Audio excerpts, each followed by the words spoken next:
Assalamualaikum warahmatullahi wabarakatuh. Jumpa lagi dengan saya Juswanto. Oke, kali ini kita akan membahas tentang sejarah kickboxing dunia. Dari manakah kickboxing berasal, bagaimana perkembangannya sampai saat ini. Oke, check it out.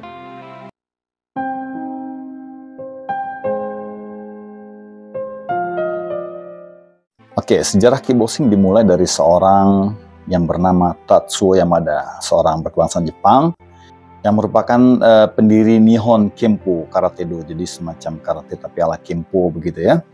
Tatsuo Yamada ini sampai ke tingkat tertingginya itu dia penasaran gitu, untuk bisa melakukan pertandingan full body contact langsung tanpa pelindung. Kalau biasanya karate itu kan nggak boleh menyentuh langsung gitu ya. Nah, dia sangat penasaran dengan itu dan dia tertarik dengan Muay Thai gitu. Jadi dia melihat pertarungan Muay Thai dari Thailand itu sangat sangat agresif dengan full contact yang tanpa pelindung apapun. Nah, dia tertarik dengan itu. Kemudian lalu dia punya rencana dan dia mengumumkan dia akan membuat sebuah bela diri baru yang waktu itu disebut namanya adalah karate boxing. Jadi belum kickboxing ya, masih karate boxing. Nah, pendirian karate boxing ini dia rancang sedemikian rupa juga akan dijadikan sebagai sebuah industri hiburan gitu. Jadi pertandingan-pertandingannya ditonton sebagai industri hiburan di Jepang waktu itu ya. Itu terjadi pada tahun 1959. Di sini Tatsuo Yamada ini mendapat banyak pertentangan ya, tetapi di antara beberapa orang karateka master karate, cuman Tatsuo Yamada lah yang sangat tertarik dengan Muay Thai waktu itu. Lalu kemudian Tatsuo Yamada mengundang salah satu petarung Muay Thai yang terkenal saat itu ya, yang juga merupakan sparring partner dari anaknya, namanya Kan Yamada. Lalu kemudian dia mulai belajar tentang Muay Thai. Intisari dari Muay Thai itu seperti apa? Namun sayang ya, pada saat sedang berlatih Muay Thai itu ada seorang seorang promotor tinju dari Jepang namanya Osamu Noguchi. Itu merebut sang petarung Muay Thai tadi untuk jadikan jualan dia gitu, sehingga akhirnya terpisahlah Tatsuo Yamada dengan jago Muay Thai ini. Akhirnya pada tanggal 12 Februari tahun 1963, Osamu Noguchi sebagai promotor itu membawa 3 orang petarung dari Jepang untuk bertanding di Lumpini Stadium. Lumpini Stadium sebagai kita tahu bahwa adalah salah satu stadium yang cukup legend ya, di mana di situ digelar pertandingan Muay Thai level dunia dan sudah mencetak banyak petarung Muay Thai di sana. Nah, 3 orang karateka yang sudah dikombin dengan Muay Thai yang dipelajari sebelumnya itu adalah Tadashi Nakamura, Kenji Kurosaki, dan Akio Fujihira, yang kemudian dikenal dengan nama Noboru Osawa. Nah, dalam pertandingan tersebut 2 orang karateka Jepang ini menang, jadi 2-1 lah, 2 orang menang, 1 orang kalah. Dari Thailand, Osamu Noguchi ini mempelajari Muay Thai lebih dalam lagi. Dia mempelajari Muay Thai, kemudian akhirnya mendirikan sebuah melanjutkan apa yang sudah dilakukan oleh Tatsuo Yamada tadi untuk membuat sebuah bela diri baru yang akhirnya disebut dengan nama kickboxing, atau kalau bahasa Jepangnya waktu disebut kikobushingo, apalah artinya ya, kikobushingo, jadi namanya kickboxing. Jadi perpaduan antara tinju dan karate itu dimaksud dari tendangan-tendangannya ya. Nah, saat itu kickboxing itu disebut dengan nama Noguchi Kickboxing, karena yang membuatnya menjadi kickboxing itu adalah Noguchi, jadi sebutnya masih namanya Noguchi Kickboxing. Nah, dari sini bisa diartikan sebenarnya pendiri kickboxing adalah Osamu Noguchi. Namun pada saat awal Noguchi Kickboxing itu dibuat, itu tekniknya masih kayak MMA gitu, jadi boleh nyeruduk, nangkap, banting gitu, itu masih boleh ya. Nah, seperti sekarang gitu, jadi seperti semi MMA gitu, cuma hanya tidak ada pertarungan di bawah. Lalu kemudian Noguchi mendirikan Badan Asosiasi Kickboxing pertamanya itu pada tahun 1966. Dan segera setelah itu, pada tanggal 11 April 1966, nah, kompetisi kickboxing mulai diadakan untuk pertama kalinya.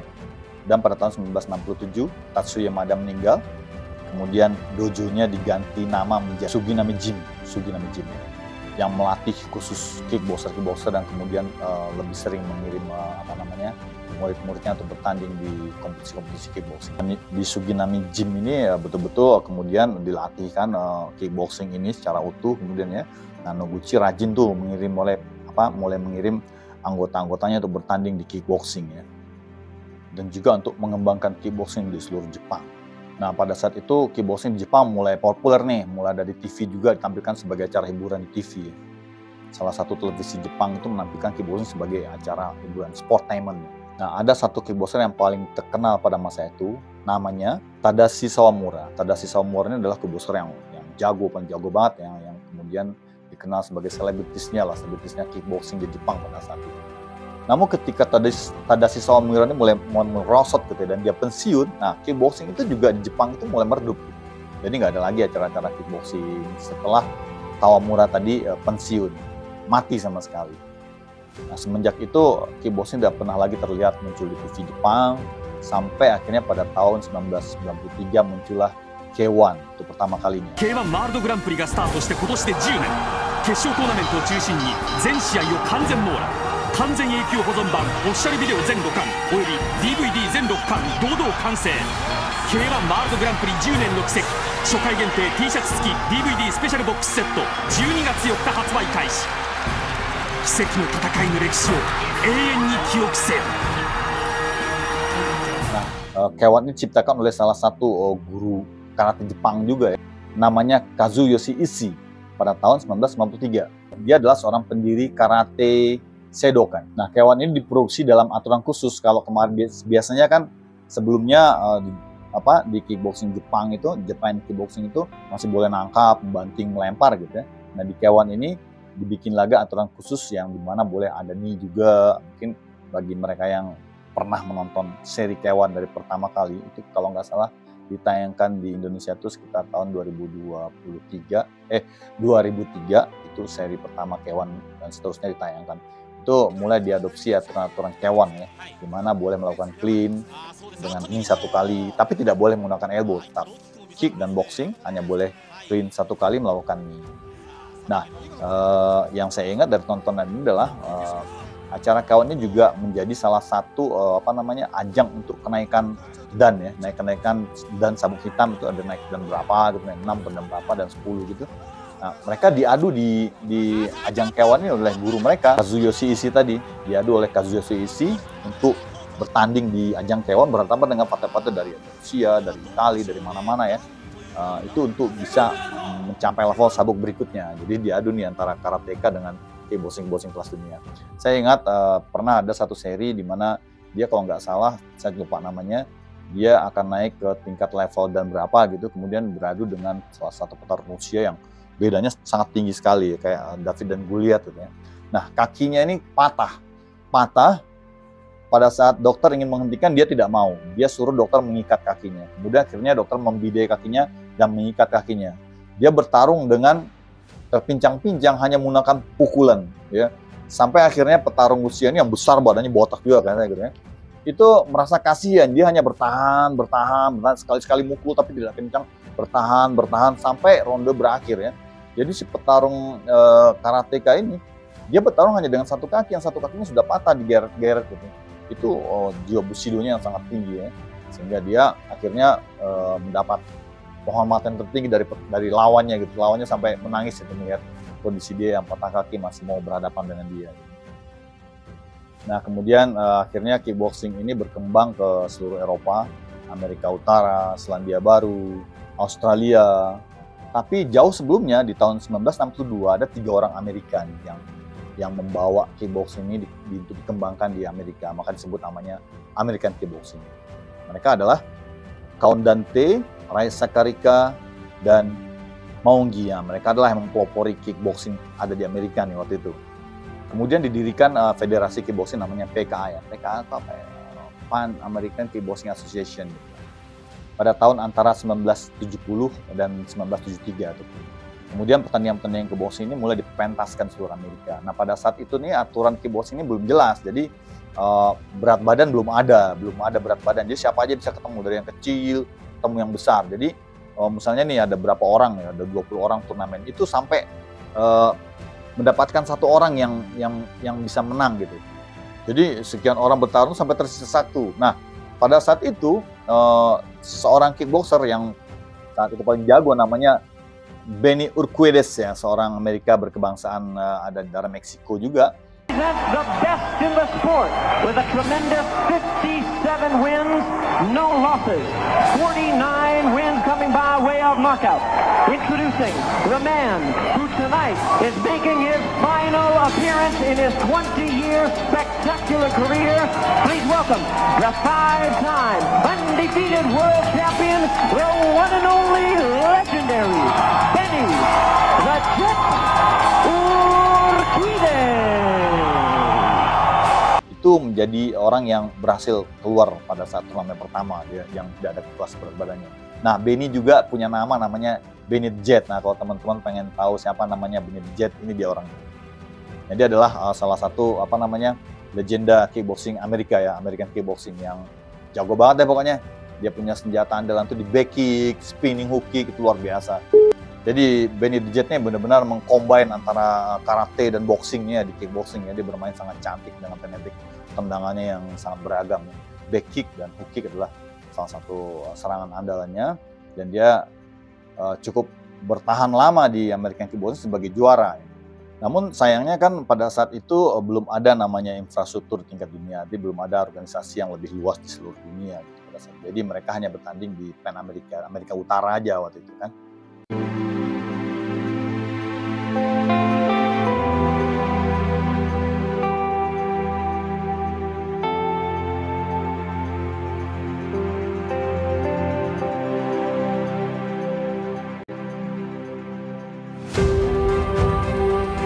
Dan dengan seiring berkembangnya kickboxing Amerika nih, banyak orang tertarik, banyak orang yang pengen bertanding. Akhirnya mereka berusaha bagaimana sih kickboxing ini bisa punya asosiasi yang lebih universal, yang dunia, yang bisa mengatur semua pertandingan itu dari mulai berat badan, kategori pertandingan. Nah, makanya pada saat itu berdirilah organisasi kickboxing terbesar yang pertama ya levelnya dunia adalah WKA, World Kickboxing Association. Nah, WK ini punya misi yang sangat revolusioner untuk mengembangkan kickboxing ya, dan mereka adalah menjadi salah satu organisasi kickboxing level dunia yang pertama ada di Amerika itu, World Kickboxing Association. Nah, di sini diatur nih mulai ada pertandingan-pertandingan itu dari mulai kategori berat sama dari mulai umur dan berat badan. Jadi di situ anak-anak juga bisa bertanding. Anak-anak sampai dewasa tuh bisa bertanding, diatur kategorinya sesuai dengan usia dan berat badan. Dari situ mulailah muncul gym-gym kickboxing ya, perguruan-perguruan kickboxing yang mulai melatih kickboxing. Itu udah mulai bersabuk tuh.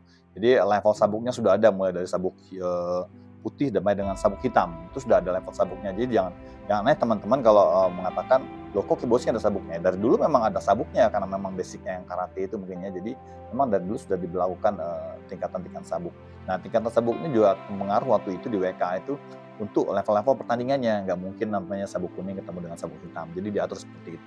Setelah berkembang di Amerika dengan adanya WKA, akhirnya kemudian kickboxing juga berkembang di Belanda nih. Belanda kan menjadi salah satu kiblat kickboxing juga. Mungkin teman-teman tahu namanya Dutch Kickboxing. Dutch Kickboxing itu berdiri pada tahun 1978.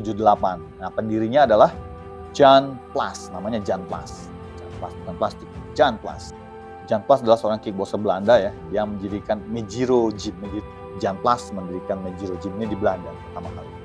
Untuk memperdalam lagi kickboxingnya itu Jan Plas bekerja sama dengan teman-temannya yang berbasicnya Muay Thai. Karena Muay Thai kan udah jauh lebih dulu ada. Jadi Jan Plas bergabung dengan teman-teman dari Muay Thai, mendirikan Mejiro Gym dan kemudian mulai melatih kickboxing ala Belanda yang disebut dengan Dutch Kickboxing. Apa yang membedakan kickboxing Amerika dan Belanda? Mungkin teman-teman banyak yang tahu juga bahwa kickboxing Amerika lebih ke footwork ya, footworknya lebih banyak. Tapi kalau di kickboxing Belanda lebih kombonya lebih banyak. Jadi antara perbedaan antara kickboxing Amerika dan Belanda adalah Amerika footworknya lebih bagus, lebih banyak, sementara di Belanda lebih dominan di kombo-kombonya. Nah, ini yang banyak dipakai oleh atlet-atlet MMA kelas dunia sekarang itu adalah stylenya Dutch Kickboxing. Ini sangat efektif digunakan di kejuaraan-kejuaraan mixed martial art. Makanya banyak juara mixed martial art di dunia itu yang belajar kickboxing dari klannya Dutch Kickboxing. Nah, dari siapa sih Jan Plas ini tahu kickboxing? Dia tahu kickboxing ini belajar di Jepang ya, dengan seorang kickboxer bernama Kenji Kurosaki, seorang jago kickboxer juga dari Jepang, Kenji Kurosaki. Kemudian dia menjadi atlet kickboxing dan menjadi juara. Nah, organisasi Dutch Kickboxing yang didirikan oleh Jan Plas ini namanya adalah NKBB. Bukan ini ya, bukan yang di Papua Barat. Atau The Dutch Kickboxing Association. Ini merupakan organisasi kickboxing pertama dari Belanda. Kemudian olahraga ini di Amerika semakin melejit ya. Melejit, kemudian munculkan jagoan-jagoan baru. Salah satunya adalah Keith Kelsley yang berjaya pada tahun 1970-an lah. Kemudian akhirnya berkembang juga di Amerika Selatan. Terus di Amerika Utara, sekarang berkembang di Amerika Selatan. Yang diperkenalkan oleh seorang kickboxer namanya Hector Echavarria. Hector Echavarria adalah juara kickboxing juga yang mengembangkan kemudian di Amerika Selatan. Ahora estará subiendo Héctor Echavarría. Bueno, desde un comienzo, como vos podés apreciar, yo trato de sacarlo completamente de distancia y estoy usando todos los rincones. Siempre estoy dando pasos a los costados para que él no sepa en qué lugar me encuentro y cada vez que le golpeo, como en ese caso, retrocedo rápidamente para afuera, ¿no? ¿Los rounds cuánto duraban? 2 por 1. Aquí se va a producir la primera combinación duel. Nah, Hector Echavarria ini membawa kickboxing itu dalam organisasinya itu malah di karate profesional. Jadi organisasi karate profesional, bukan kickboxing ya, tapi karate profesional. Nah, dari situlah mulai akhirnya kickboxing berkembang di seluruh dunia, terutama di Amerika yang lebih terkenal. Sebenarnya mulainya kickboxing ini dimulai dari Jepang, tapi sempat mandek di Jepang gitu ya. Kemudian akhirnya berkembang pesat di Amerika. Di Amerika lah mulai diperkenalkan kickboxing dari mulai tanpa aturan sampai dengan yang ada aturan. Tadinya nggak ada organisasi International Federation-nya, sampai akhirnya ada muncul WKA untuk pertama kalinya di pertandingan dalam beberapa kategori, umur, usia, dan segala macamnya. Kemudian tertib lah di situ kickboxing berkembang seluruh dunia sampai ke Belanda, Amerika Utara, Australia, ya kan, bahkan ke Indonesia. Nah, nanti kita akan bahas nih bagaimana sih kickboxing berkembang di Indonesia, ada ceritanya. Nah, bagaimana dengan WAKO? Nah, jadi WAKO ini sebenarnya berkaitan erat dengan sejarah kickboxing dunia barat. Pada tahun 1970, salah seorang legenda WAKO namanya itu Joe Louis melakukan pertarungan pertamanya melawan petarung yang jago juga namanya Greg Barnes di AS. Greg Barnes di AS di Amerika, pertandingannya di Amerika. Jadi melawan salah satu jagoan kickboxing juga dari Amerika namanya Greg Barnes. Nah, Joe Louis ini adalah salah seorang sahabat juga muridnya dari Bruce Lee. Pasti Anda tahu Bruce Lee ya. Jadi basicnya adalah karate dia. Nah, belajar banyak dari Bruce Lee. Kalau tadi sebenarnya Benny the Jet itu senjatanya adalah back kick dan spin hook kick. Nah, di sini Joe Louis ini lebih punya senjata side kick. Nah, ini dia dipelajari dari Bruce Lee. Jadi belajar speed, bagaimana melakukan side kick dengan kuat itu dari Bruce Lee. Dan ini dipakai selalu dalam setiap pertandingan dia. Dan inilah yang rata-rata membuat dia menang dalam pertandingan side kicknya yang luar biasa ini diakui oleh para lawan-lawannya.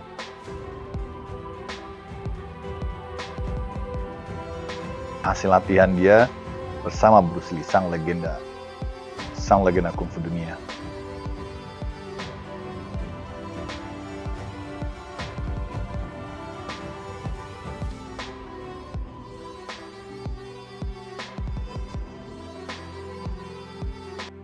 Nah, ini untuk pertama kalinya pada pertandingan itu pertama kalinya nama kickboxing disebutkan dalam pertandingan. Tapi sebelumnya belum ini ya berarti ya.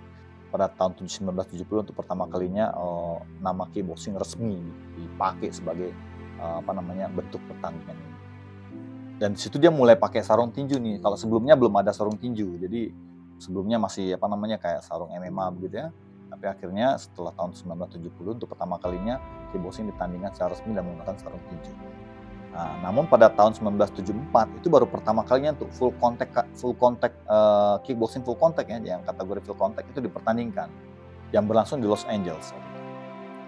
Nah, legenda WAKO yang namanya Bill Wallace, kemudian Jeff Smith dan Joe Louis itu menjadi juaranya pada saat itu, menjadi juaranya. Kemudian seorang yang bernama Joe Bruckner dan Mike Anderson tadi memiliki visi untuk menyatukan olahraga kickboxing ini, memiliki visi untuk menciptakan sebuah organisasi kickboxing ini yang saat itu berupa organisasi karate all style dunia. Jadi masih karate all style namanya, yang disebut kemudian WAKO, World Association Kickboxing Organization. Sebenarnya dia arahnya ke karate juga. Lalu mulailah WAKO membuat kegiatannya ya, pertandingan. Kemudian secara resmi didirikan di Berlin, Jerman pada tanggal 26 Februari 1977. Nah, itu WAKO mulai didirikan secara resmi. Pendirinya adalah Mr. Jörg Bruckner dari Berlin. Jadi WAKO itu asalnya dari Berlin sebenarnya. Pendirinya adalah orang Berlin. Berlin itu Jerman Timur ya? Jerman atau Jerman Timur? Dan untuk pertama kalinya mempromosikan kejuaraan level dunia untuk full contact. Ya, full contact. Jadi kickboxing full contact, kategori full contact menggunakan celana panjang. Disitulah WAKO mulai merancang disiplin-disiplin pertandingannya dengan aturan-aturannya yang tetap mengutamakan keselamatan ya. Tentunya itu yang paling menjadi tujuan utamanya adalah pertandingan bisa dilaksanakan dengan faktor keselamatan yang sangat tinggi. Makanya mulai WAKO membuat aturan-aturan yang sangat ketat dalam berbagai disiplin dan kategori umur dan berat. Termasuk juga penggunaan perlengkapan tanding seperti headguard, glove, shin guard, segala macam. Dari tahun 1984 hingga 2013, WAKO dipimpin oleh Mr. Emilio Fasoli dari Italia. Dia mengatur dan mengkonsolidasi WAKO sebagai organisasi olahraga terhormat ya, di dunia. Kemudian rutin melaksanakan kejuaraan dunia gitu ya. Sejarah berlalu dengan pergantian beberapa orang presiden WAKO hingga pada akhirnya pada tanggal 2 Februari 2019, Mr. Roy Baker dari Irlandia akhirnya terpilih menjadi presiden WAKO yang baru. Nah, sampai sekarang beliaulah yang masih menjadi presiden WAKO dunia, World WAKO dunia. So, that's Irish Open 2020, finally done. How are you feeling? You can probably hear from my voice, pretty tired, but I mean, just showing your camera around here and watch them. Just turn your camera around and look at those guys. They're the guys that do all the Irish Open, yeah? Look at all those people, all Bushido martial arts people. That's what martial arts is about. These guys, everybody sees me at the front, but I'm only a small cog in a big wheel. They're the real wheel. So I'm lucky to lead it, and I've got great students. We've got Kickboxing Ireland that get behind it, but you know, it's always me at the front, which is not really how it should be in the martial arts. And these kids, they're phenomenal. And the referees, you know, you hear me so many times talking about children, yeah? So we run this tournament for the ISPCC. It's a charity for abused children. We also donate €1 for every entry to a camp called the Satari camp, which is in Jordan and Syria. And it is a camp that there's 120,000 people in it, and they never get out. They're not allowed to go into Syria, and they're not allowed to go into Jordan. So we have run a full-time kickboxing academy in that camp for the children. So, you know, combat sports, I get emotional because it's made me who I am. It's given me the resilience to be able to do what I can. And we're teaching children respect, discipline, and it's okay to fall down and stand back up and keep standing back up till you win. Well, you've done a great job and everyone else supporting you has, so congratulations. Thank you. Again, I'm one person. There's about 400 people do the Irish Open every year. I'm the coordinator, I'm the collaborator, but they're the real heroes. Thank you. Thank you for all the stuff you do. You're doing a great job. Keep doing it. Our sport is going to get there. It's going to get there. With people like you and the people we have running WAKO, we're going to get there. Untuk Asia, untuk ASEAN itu Mr. Nasiri masih biasa sekarang. Nah, demikian tadi sejarahnya kickboxing di dunia ya sampai berdirinya WAKO ya. Jadi bahwa WAKO ini adalah setelah pada tahun 2021 kemarin akhirnya resmi diterima sebagai anggota NOC, dan pada bulan berapa kemarin ya itu Amerika sudah resmi juga, kickboxing Amerika sudah resmi juga diterima sebagai nasional anggota member dari National Olympic Committee-nya Amerika. Jadi kalau Amerika sudah masuk NOC-nya, berarti kemungkinan besar kita tuh bisa udah sekitar 50 sekian negara udah ya, udah cukup termasuk Indonesia. Itu kemungkinan besar kita bisa akan masuk ke eksibisi Olimpiade berikutnya. Nah, kemudian kalau ini bagus, eksibisi berikutnya nanti di Olimpiade berikutnya kickboxing sudah mulai bisa pertandingan sebagai salah satu cabur di Olimpiade, dan ini merupakan salah satu jalur prestasi juga yang harus dimiliki oleh kalian-kalian semua para kickboxer Indonesia, bahwa kita juga punya kickboxer yang baik ya, yang sudah pernah menjadi juara SEA Games. Nanti someday, satu saat mungkin dari tangan kamu akan menjadi seorang juara dunia di level Olimpiade kickboxing. Terima Terima kasih. Demikian sejarah singkatnya. Lebih dan kurangnya saya mohon maaf. Assalamualaikum warahmatullahi wabarakatuh. Us.